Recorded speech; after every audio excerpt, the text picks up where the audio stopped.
पूरे पाकिस्तान में मैं जहाँ जहाँ भी घूमा हूँ, मुझे कहीं पर भी जिसे कहते हैं कि उम्दा किताबत, नफासत,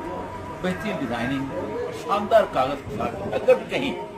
आला तरीन क्वालिटी के हिसाब से कुतुब मिली हैं तो मुझे दारुल इस्लाम मिली। और दारुल इस्लाम का कमाल ये है कि इसके अंदर आप एक रग़बत के साथ आते हैं,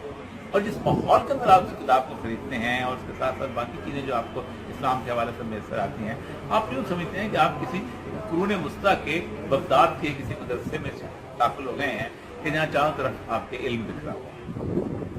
आज के दौर में जो सबसे बड़ा मसला है वो कुरान पाक की तजवीज़ का है। अमूमन हम लोग बच्चों को शुरू के 1-2 सालों में कुरान पाक पढ़ाते हैं और जैसे तैसे उसको मजबूरी के साथ पढ़ा रहे हैं, लेकिन जब आदमी ज़रा बड़ा होकर दीन की तरफ माइल होता है तो उसका सबसे बड़ा मसला ये होता है कि बचपन में जो उसने कुरान पढ़ा होता है उसके हिजों के हवाले से उसकी क़िराअत है, उसकी तजवीज़ है, वो भूल चुका होता है। अब उसके लिए दोबारा वो रास्ते से गुजरना, फिर दोबारा एक कारी का बंदोबस्त करना